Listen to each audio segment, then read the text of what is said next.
Second unit सब लोग syllabus अपना निकालिए। योग सूत्र पतंजलि योग दर्शन यूनिट सेकेंड, टाइप्स ऑफ समाधि। ठीक है, अब सिलेबस में टाइप्स ऑफ समाधि का डिस्क्रिप्शन क्या लिखा है ब्रैकेट में, संप्रज्ञात और असंप्रज्ञात। जो सिलेबस में वही चार्ट हम बना रहे हैं, किताब बंद करिए केवल सिलेबस समझे। तो अब इसके हम दो भेद,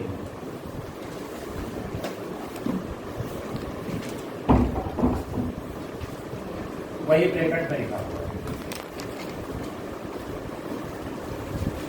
संप्रज्ञात समाज और असंप्रज्ञात समाज।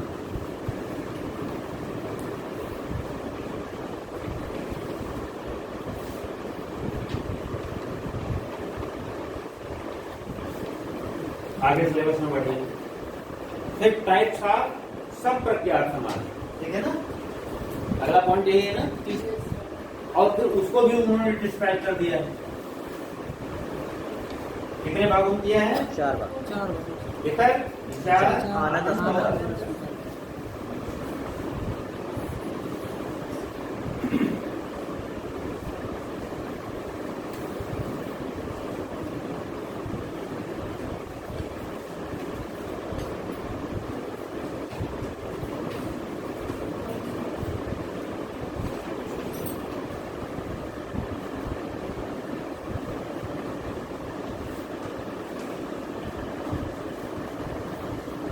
आगे देखिए अब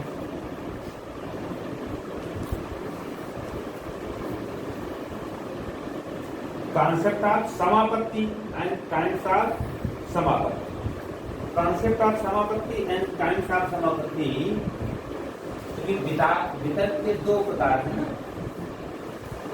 सवितर्क और निर्वितर्क। तो ये सवितर्क है, इसी को समापत्ति कहा जाता है।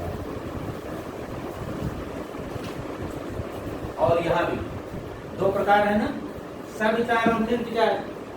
जो सविचार है इसी को समापत्ति कहा जाता है। सविचार ये समापत्ति, और यहाँ है सवितर्क। अब इसको सूत्र से देखेंगे तो कॉन्सेप्ट ऑफ समापत्ति के सूत्र हैं 41 और 42, जहाँ पे समापत्ति शब्द इस्तेमाल किया है। और जहाँ पे समाधि इस्तेमाल किया गया है उसका है तीसरे पाठ में, तदेव अर्थमार्ग निर्भाषम स्वरूप शून्य में समाधि, ये समाधि के डेफिनेशन। तो यही बिल्कुल जब ये निर्विकल्प समाधि की डेफिनेशन करते हैं तो जो निर्विकल्प थोड़ा टेढ़ा करते हैं। देखो ये 1 ऑब्लिक 41 2 3, देखो 3 है निर्विकल्प। ये तो ये जो है ये समाधि की ये जो सूत्र है, और तीसरे पाद का सूत्र देखो, तीसरे पाद में तीसरा सूत्र तदेव आत्मात् निर्भाषम स्वरूप शून्य में समाधि। और इसको देखो 1 ऑब्लिक 43 को, तो दोनों की सेम मीनिंग है।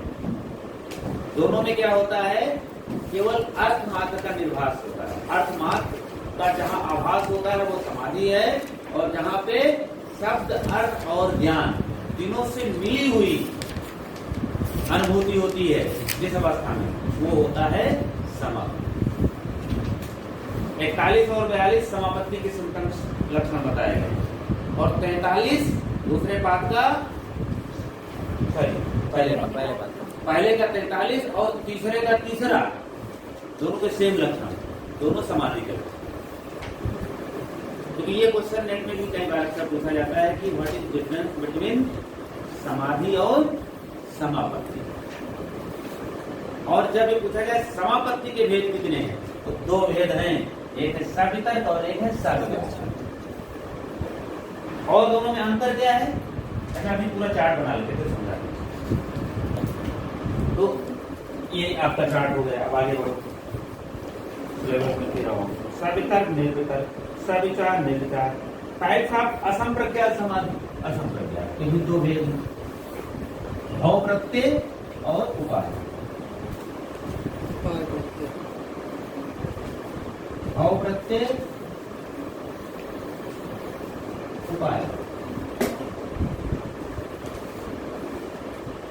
इसे साधन पंचक भी बोलते हैं। जब उपाय करते हैं तो इसमें 5 स्टेप से जाते हैं। श्रद्धा की रश्मि समाधि प्रज्ञा पूर्वकम इतरेना, ये सूत्र है 20, पहले का 20 सूत्र है। और जिसमें भय प्रत्यय और उपाय प्रत्यय बताया गया है वो पहले पाद का 19वां सूत्र। रेफरेंसेस लिख दे फिर समझाना सूत्र। योग सूत्र 1/19, योग सूत्र 1/20,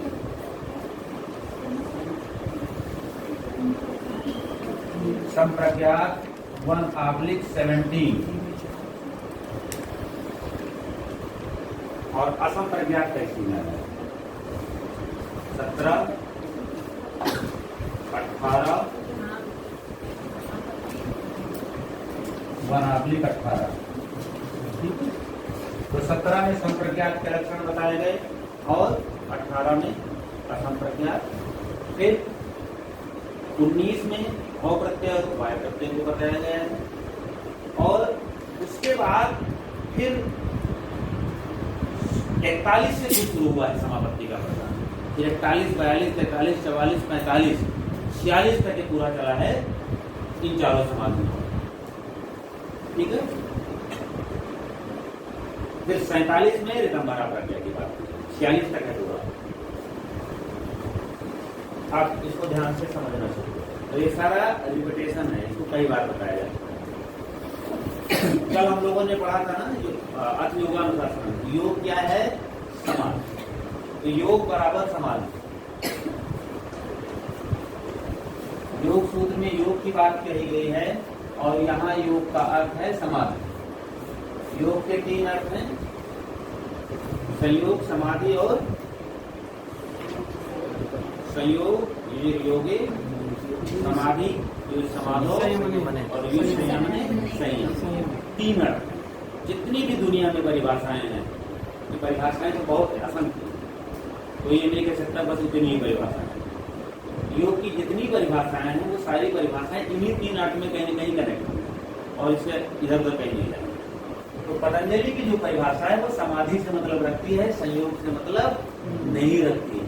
आत्मा से परमात्मा का मिलन योग है, यह बहुत प्रचलित जो परिभाषा है उससे योग सूत्र के योग सूत्र में योग का जो कॉन्सेप्ट है वो कनेक्टेड नहीं है। ठीक है, क्योंकि यहाँ आत्मा से परमात्मा का मिलन नहीं होता है। परमात्मा को चित्त की वृत्तियों को निरोध करने के लिए साधन बनाया जाता है, जिसे ईश्वर कहा है। तो ये योग क्या है? समाधि। तो यहाँ आप समाधि के प्रकार पढ़ रहे हो, मतलब योग के ही प्रकार पढ़ रहे हो। ठीक है, ये सब योग ही है जितना है। उसके पहले की स्टेज क्या है? वो योग की स्टेज नहीं। तो योग की स्टेज कौन सी है? जहां से चित्त की यह योग्यता आ जाए कि वह तत्व का ज्ञान करने के लायक हो जाए, उसमें वह पात्रता हो जाए जहां पे वो तत्व का ज्ञान कर सके। तत्व 2 है, प्रकृति और पुरुष। तो सब पढ़ी चुकी हूँ, मेटाफिजिक्स से पढ़ा रहे, खूब पढ़ा है, प्रकृति और पुरुष। और फिर पृथ्वी से शुरू होगा और अंतिम तत्व क्या होगा? प्रकृति होगा। और इसके बीच में टोटल संख्या कितनी है? 24 है। और उसके बाद फिर एक ये हो गया, हो गया 25। इन 25 तत्वों का ज्ञान योग की अवस्था। ठीक है ना? इन 25 तत्वों का ज्ञान क्या होगा? योग की अवस्था कहलाएगी। क्योंकि तत्व ज्ञान योग है या योग की स्टेज है, ये एक सार्वभौमिक स्टेटमेंट है जिसको हर कोई माने। योग की परिभाषा बताते समय योग कोई कहेगा हा और ठा का मिलन है, कोई कहेगा शिव और शक्ति का मिलन है, कोई कहेगा आत्मा से परमात्मा का मिलन है, कोई कहेगा दुख रहित अवस्था का नाम योग है, कोई कहेगा कर्म की कुशलता का नाम योग है। ये सब अलग अलग डिफिनेशन होंगी, लेकिन एक जो लक्षण मैंने नोट कराया था कि तत्व ज्ञान की अवस्था योग, ये सब कोई इसको माने। जिस अवस्था से तत्वों का ज्ञान प्रारंभ होगा उसी अवस्था को योग की अवस्था मान लिया जाएगा। और जब परिपूर्ण तत्व ज्ञान की अवस्था हो गया, सारे तत्वों का ज्ञान हो गया, भाई सारे वहां जहाँ ढेर सारे तत्व हैं, जहाँ एक दो ही सब तत्व हैं क्या, और अगर जहाँ एक ही तत्व है तो एक तत्व का ज्ञान हुआ, योग की अवस्था हो गई। जैसे अद्वैत, तो अब अद्वैत में एक ही तत्व है, क्या है, ब्रह्म। कोई ब्रह्म कहता है, कोई ईश्वर कहता है, कोई परमात्मा कहता है, तो उस तत्व का जैसे ज्ञान होगा वैसे योग की अवस्था हो जाएगी। अब चूंकि यहाँ बहुत बड़ी स्पीड है, इसी तरह से मीमांसा दर्शन में असंख्य तत्व परमाणुओं से मिलकर बना हुआ है, तो मैं वैशेषिक दर्शन, जो वैशेषिक दर्शन है महर्षि कणाद का, वो मानते हैं कि बहुत सारे परमाणुओं से सृष्टि बनी है, इसलिए उसका एक नाम परमाणुवाद भी है। और तो वहां उन समस्त का ज्ञान योग की अवस्था कहलाएगा।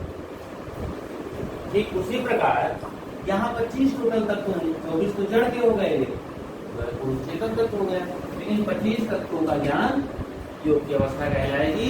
इसलिए जिस अवस्था से ज्ञान शुरू हुआ उसी अवस्था को योग कह दिया। तो यह अवस्था कहाँ आती है, निर्विकल्प अवस्था में आती है, जो 143 में कहा गया है। पढ़ो जरा 143 जातस्यो मणे ग्रहण ग्रहेषु तत्तस्य जनता समापत्ति। वह अवस्था जिस अवस्था में चित्त की सभी वृत्तियां क्षीण हो जाती और जो इंद्रियां हैं वह इंद्रियां विषयों को गृहीता के लिए, पुरुष के लिए उसी रूप में लेती हैं जिस रूप में उनका स्वरूप, वह अवस्था कहलाती है समापत्ति। इसका 141 का मतलब है। फिर से एक बार इसको समझाते हैं। ऐसे जैसे कि मान लीजिए मैं, तो मेरे अंदर कितनी चीजें, एक तो है इंद्रियां, वो इंद्रियां कह रही विषय ले रही है, दूसरा जिसको लिया जा रहा है विषय, और तीसरा जिसके लिए लिया जा रहा है। किसके लिए लिया जा रहा है, मेरे लिए। मेरे का मतलब यहाँ सोल के लिए, क्योंकि ज्ञाता सोल है। ज्ञाता प्रकृति नहीं हो सकती, क्योंकि जड़ कोई प्रकृति थोड़े हो सकता, पंखा तो थोड़े कोई ज्ञान हो, टेबल और बिल्डिंग को थोड़े कोई ज्ञान हो। ज्ञान हाँ वृक्ष को ज्ञान हो सकता है, वो बात अलग, उसमें चेतना कम है, तो पूरी सेंसिटिविटी नहीं पकड़ेगा, लेकिन उसको ज्ञान होता है। तो इस जैसे मान लीजिए मैं देख रहा हूँ, मैंने देखा, क्या देखा, ये पंखा देखा, तो ये पंखा वस्तु है, विषय है, और इस विषय को इंद्रिया ने ग्रहण किया। किसके लिए ग्रहण किया, मेरे लिए, और ज्ञान किसको, वो मुझे ज्ञान हुआ कि ये पंखा है, पंखा सफेद है, पंखा चल रहा है। तो ये जो देखना है, ये देखना बहुत स्थूल लेवल पे, बहुत हल्के लेवल पे। जब चित्त की वृत्तियां पूरी तरह से क्षीण हो जाएंगी तो इसके मूल कंपोनेंट को हम देख लेंगे, जो प्रकृति के मूल तत्व है, वो मुझे इस पंखे में दिखाई पड़ेगा। ठीक है ना। जैसे कि एक स्वर्णकार को उस सोने का कैरेट दिखाई पड़ता है और हमें कलर दिखाई पड़ता है, कुछ लोगों को उसमें सोना भी दिखाई पड़ता है। मुझे तो समझ भी नहीं आता, पीला केवल कलर देखते हैं, हाँ ये पीला है, इसके अलावा मैं कुछ नहीं जानूँ। लेकिन एक दूसरा व्यक्ति है, वो जानेगा हाँ ये पीला भी और सोना। लेकिन जो उसका परखने वाला व्यक्ति है, जो उसका जानकार व्यक्ति है, वो ये भी जान लेता है कितने कैरेट का है, कितना मिलावट है।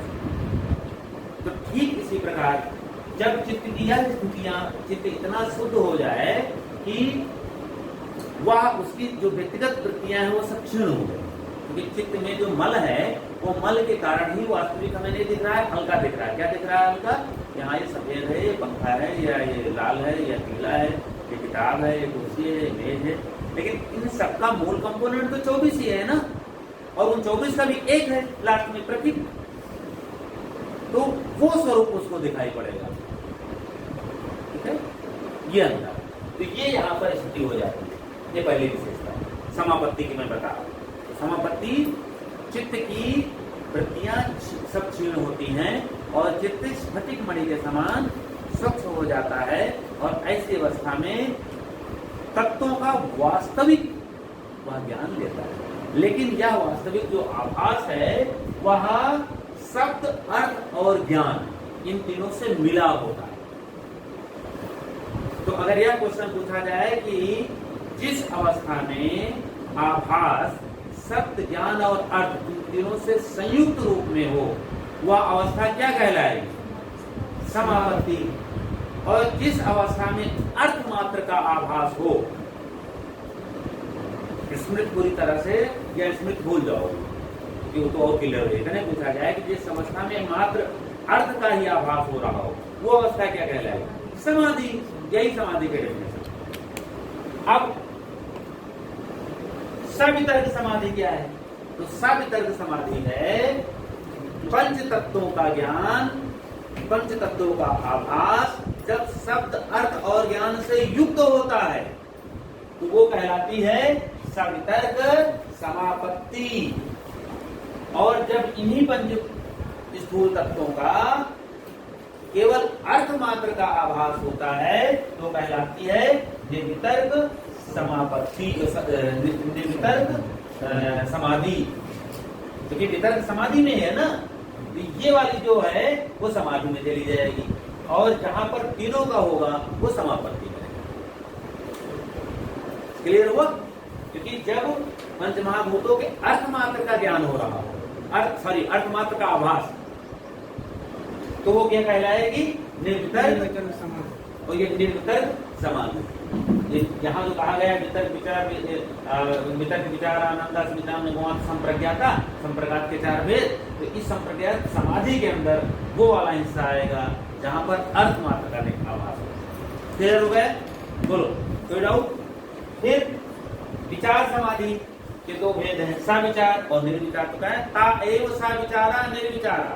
जो बात यहाँ सवितर्क के लिए कही गई है 42 और 43 में, 44 में कहते हैं ता एव सविचारा निर्विचार। इसी तरह से सविचार और निर्विचार।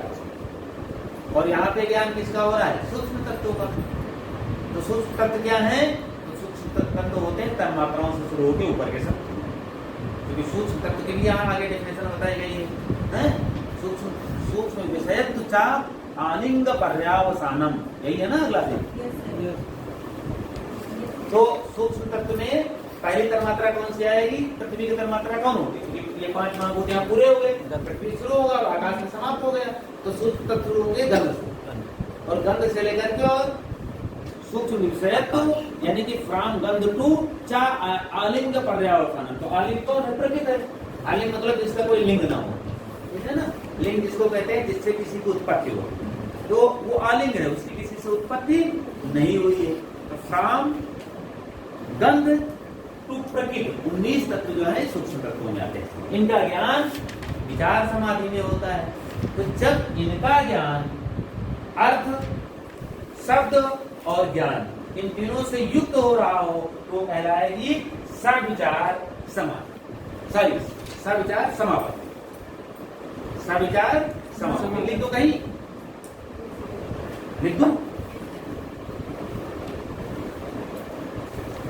अच्छा समझ लोगे, फिर अभी इधर लिखो। तो वो कहलाएगी सविचार समापत्ति। और जब सूक्ष्म तत्वों का ज्ञान अर्थ मात्र का केवल हो रहा हो, अर्थ मात्र का आभास हो रहा हो, तो कहलाएंगी निर्विचार। ठीक है?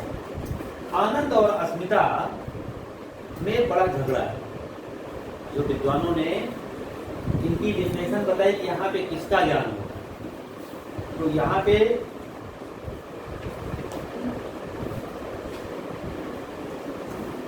कुछ विद्वान कहते हैं ये बेसिकली वाचस्पति मिश्र और विज्ञान भिक्षु दोनों में इसमें मतभेद है। ठीक है ना? मतभेद मतलब दोनों को जो मानना है उसमें भिन्नता है। यहाँ पर मैं यहाँ पर श्योर नहीं हूँ कि विज्ञान भिक्षु क्या कहते हैं और वाचस्पति मिश्र क्या कहते हैं, लेकिन एक लोग कहना है कि यहाँ पर पुरुष का ज्ञान होता है, और एक लोग कहते हैं नहीं, पहले अहंकार का ज्ञान हो जाएगा, उसके बाद फिर पुरुष का ज्ञान होगा। इस बात को लेकर के विरोधाभास है, दोनों में मतभेद है। मेरी समझ में, मेरा जो व्यक्तिगत, देखिए आप यहाँ मैं अपनी व्यक्तिगत बात बता रहा हूँ, मेरा जो मानना है वो ये है कि पहले पुरुष का ज्ञान होगा, तभी फिर बाद में अस्मिता या अहंकार का ज्ञान होगा। क्योंकि भले अस्मिता एक कंपोनेंट है प्रकृति का, और आर्डर में तो इसका नंबर जरूर पहले आता है, यही होता चले जाए, लेकिन क्योंकि ज्ञान का कारण अस्मिता ही है, अस्मिता ही पुरुष के लिए उसमें जो आकार देने का काम करता है वो अहंकार ही करता है। अहंकार का जब ज्ञान हो जाएगा उसके बाद ज्ञान की प्रक्रिया बंद हो जाएगी, प्रकृति फंक्शन करना ही बंद कर देगी। और प्रकृति फंक्शन किसके लिए कर रही है? पुरुष के लिए कर रही है। और क्या तरह के फंक्शन कर रही है? दो तरह के, एक भोग और एक अपवर्ग, ठीक है ना। दो ही उद्देश्य है संयोग के, एक भोग और एक अपवर्ग। तो ये दोनों में भोग तो पहले ही पूरा हो गया। समापत्ति से पहले की स्टेज क्या है? समापत्ति से पहले की स्टेज क्या है? भोग, जहां पर चित्त की वृत्तियां क्षीण नहीं हुई। तो हमें ज्ञान क्या हो रहा है? जैसी चित्त की वृत्तियां हैं, पदार्थ कुछ और है लेकिन हम अनुभव क्या करते हैं? जैसे हमारी चित्त की वृत्तियां हैं। इसमें क्या होता है? भोग होता है। लेकिन जब चित्त की वृत्तियां क्षीण होती हैं तो कुछ भोग कराती नहीं, तब हमें वास्तविक ज्ञान होना प्रारंभ होता है। तो जिस स्टेज से वास्तविक ज्ञान प्रारंभ हो जाता है, प्रारंभ होना शुरू होता है, उसी स्टेज को योग माना जाता है। और पर्टिकुलर उस योग्यता को समापत्ति कह दिया गया है। तो योग का मतलब बिल्कुल चौखट आप समझिए, भोग और योग के बीच में जो चौखट है वही समापत्ति है। तो ये समापत्ति का क्रम में ऑर्डर जो है वो पहले पुरुष का बीच में आ जाता है। अगर यहां से देखोगे तो भाई पुरुष यहां पर है तो ये पूरा हो जाए, तब होना चाहिए। लेकिन अगर काम के दृष्टिकोण से देखो, जैसे नहीं खाना बनाने वाली या बनाने वाला जो भी हो, नियम यही कहता है कि सबसे लास्ट में खाना। आप लोग जब बात नहीं करते तो अतिरिक्त दो लोग तकलीफ करते हैं, बोलने में दिक्कत होती है और कोई दिक्कत नहीं, ठीक है। ये ध्यान रखो, क्योंकि बाकी तुमको नहीं पढ़ना है तो आप बाद में अपना सर खाना बनाना, खाना, हाँ। तो जैसे खाना जो बनाता है तो जब सब लोग खाना खा लेते हैं, ये बहुत ये लौकिक ऐसे व्यवहारिक उदाहरण है, कोई ग्रंथ का नहीं है, लेकिन मेरा ऐसा व्यक्तिगत इंटरप्रिटेशन है।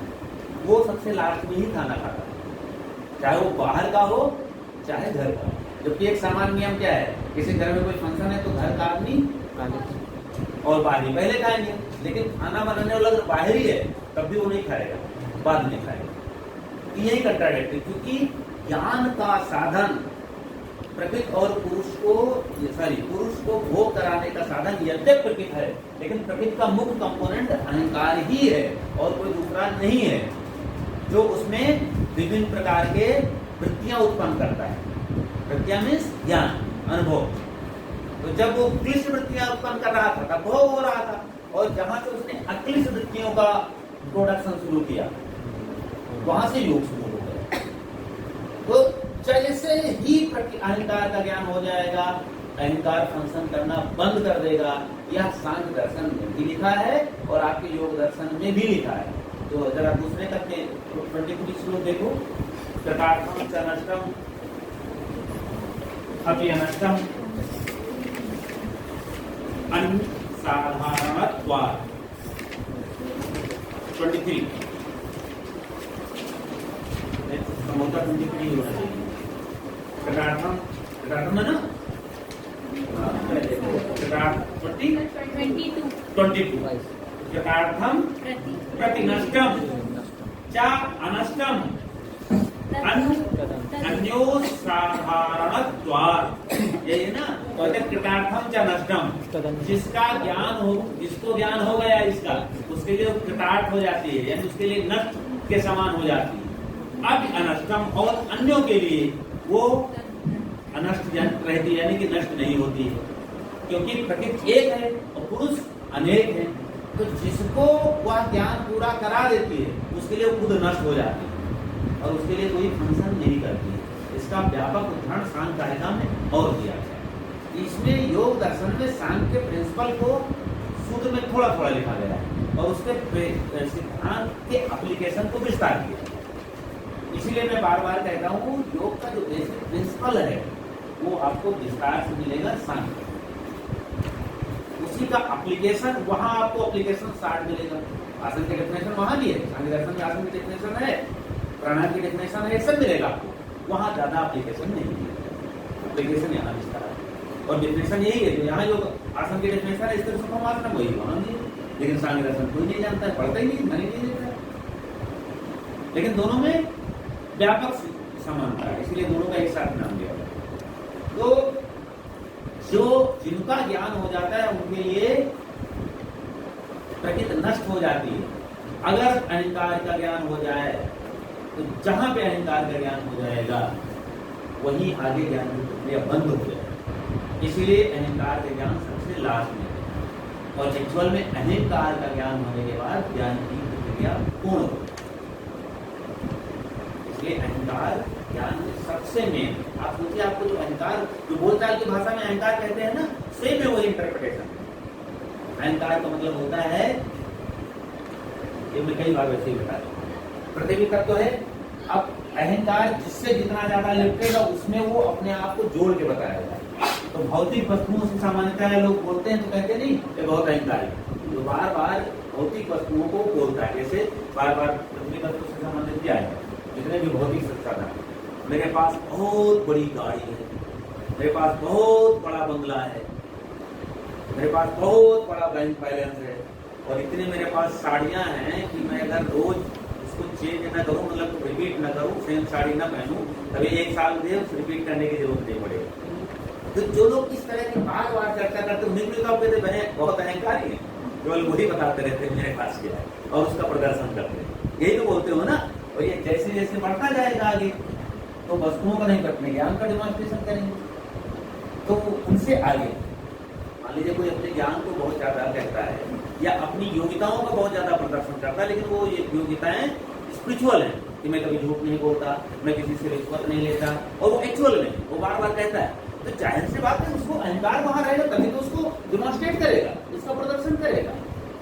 अहंकार नहीं रहेगा तो वो इनसे लाख गुना अच्छे हैं। और यही बढ़ते बढ़ते फिर अहंकार जब स्वयं से जुड़ जाता है तो इसका ज्ञान होता है कि मेरा स्वरूप क्या है। अभी मेरा स्वरूप क्या था, मेरा स्वरूप अभी था कि मैं काला हूँ कि मोटा हूँ, लंबा हूँ कि गोरा हूँ, स्त्री हूँ कि पुरुष हूँ, हिंदू हूँ कि मुस्लिम हूँ, और बैंक बैलेंस इतना है। अभी यहाँ अपने आप को अपना स्वरूप समझ रहे थे, इससे चिपके थे, और जब स्वयं को देखे तब अपनी रियलिटी का ज्ञान हुआ। बस इसकी ज्ञान के बाद तब अहंकार, पर्टिकुलर फंक्शन ऑफ अहंकार तब पता चलता है। मेन यहाँ फंक्शन ऑफ अहंकार है। ऐसे अहंकार का एक सरफेस ज्ञान भले हो जाए, लेकिन फंक्शन ऑफ अहंकार सबसे लास्ट में होगा। इसीलिए इसका नाम योग सूत्र में पतंजलि ने अस्मिता समाधि को सबसे लास्ट में रखा है। अस्मिता का मतलब अहंकार होता है, इसमें कोई डाउट नहीं। मतलब मैं हूं, इसका जो आभास होता है वो अस्मिता है। और आनंद स्वरूप सोल ही है, आनंद स्वरूप सोल ही है। तो जिस आर्डर में पतंजलि ने लिखा है ये भी सिद्धांत बनता है, और सांख्य का जो सिद्धांत है और दूसरे पाठ में जो 22वां श्लोक उसकी भी कनेक्टिविटी से बनती है। इसलिए यही बात समझ में है कि पहले होगा पुरुष का ज्ञान और बाद में होगा अस्मिता का ज्ञान। समझ में आ गया? ये पूरी प्रक्रिया ज्ञान की प्रक्रिया हो गई जो यहां से यहां तक चलती है। और जब यहां 24+1 इन 25 तत्वों का ज्ञान हो जाता है, यही अवस्था कहलाती है परिपूर्ण समाधि। लेकिन उसके लिए सप्त समाधि इस्तेमाल होता है, और यहाँ पर संपूर्ण ज्ञान हो जाता है। समापत संप्रज्ञात मतलब होता है, इसको अलग करो, प्रज्ञा और सम। प्रज्ञा माने होती है ज्ञान, बुद्धि, और सम मीन्स कंप्लीट। तो पूर्ण ज्ञान की जो अवस्था है, और पूर्ण ज्ञान मीन्स हाउ मेनी कंपोनेंट, 25, ठीक है ना। इन्हीं बच्चों तत्वों का जो पूरा ज्ञान हो जाता है, अब ज्ञान के लिए कुछ नहीं बचता। यही कहलाती है संप्रज्ञात। अब आइए असंप्रज्ञात। संप्रज्ञात का अर्थ हुआ कंप्लीट ज्ञान, और असंप्रज्ञात का प्रज्ञा माने होता है वही जो वहां होगा, और आगे लग गया सब से तो मतलब सबका खत्म हो जाना। जितना वहां 25 तत्वों का ज्ञान था वो खत्म हो जाना। अब इस अवस्था में क्या था, चलो अभी बात में, इसके बाद आखिरी क्लास में कोई टेंशन नहीं, पढ़िए और आखिरी चल रहा है, आखिरी दिन थोड़ा बताया। तो असंप्रज्ञात, असंप्रज्ञात का शाब्दिक अर्थ है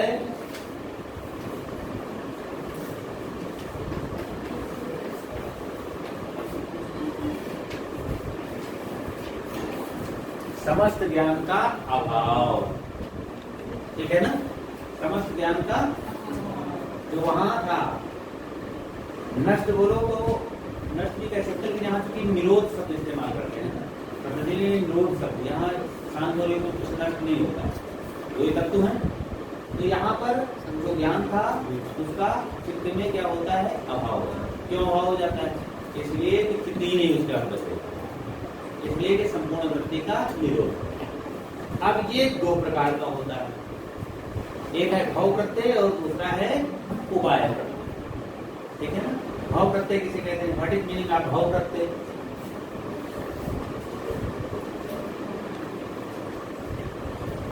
भाव प्रत्यय का मतलब होता है कि जिसमें जन्म ही कारण है समाज। प्रत्यय का मतलब होता है निमित्त और भाव माने होता है जन्म। ये भी दो प्रकार का होता है, विधेय लय और प्रकृत लय। सूत्र संख्या देखो 20, 19। भाव प्रत्ययो विधेय प्रकृत लयाना। तो विधेय लय इसके आगे लय जोड़ देंगे, विधेय लय समान और प्रकृत लय समान। तो टू टाइप्स ऑफ भाव प्रत्यय समान।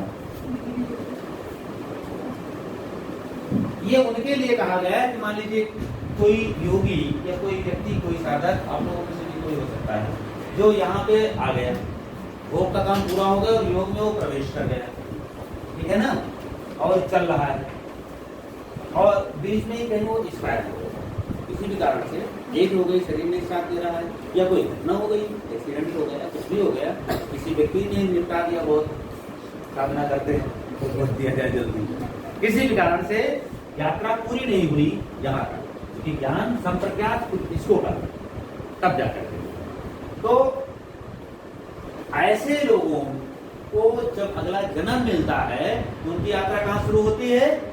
जहां छोड़े थे वहीं से, और उनका जन्म ही उनके मोक्ष का साधन बन जाता है, उनको शुरू से नहीं करना पड़ता। तो इसीलिए उनको बोलते हैं भाव प्रत्यय, यानी जन्म ही उनके योग का, असंप्रज्ञात योग का कारण हो जाता है, आधार बन जाता है। इसीलिए इसको आप ऐसे भी समझ सकते हो कि उनकी पूरी साधना 2 जन्मों में पूरी होती है। तो भाव प्रत्यय की संभावना ज्यादा होती है, लेकिन कोई जरूरी नहीं है। भोग की अवस्था में कोई व्यक्ति है और वो ठीक से साधना करे तो एक ही जन्म में योग तक पहुंच सकता है। यानी कि पूरी जो जर्नी है यहाँ से और यहाँ तक की, ये पूरी जर्नी अगर एक जन्म में हो जाए तो वो हो जाएगा संप्रज्ञात के आधार पे, और अगर ये 2 टुकड़े में हुआ तो हो जाएगा भाव प्रत्यय। सॉरी, भाव प्रत्यय अगर वो 2 जन्म में हो और एक ही जन्म में हो तो बस इतने हैं। यानी असंप्रज्ञात समाधि 2 प्रकार से प्राप्त हो, एक ही जन्म तो वो कहलाएगी उपाय, और अगर 2 जन्म में हो या 1 से अधिक जन्म में हो तो वो कहलाएगी 2, 3, 4 भी हो सकता है, वो भोग। ये मतलब समझ में आ गया। और जब भोग की अवस्था में उससे कोई मतलब नहीं, वो जर्नी पूरी भोग की, तो पता नहीं कितने जन्म ले चुके होंगे। मतलब क्या हुआ कि योग साधना ये मानती है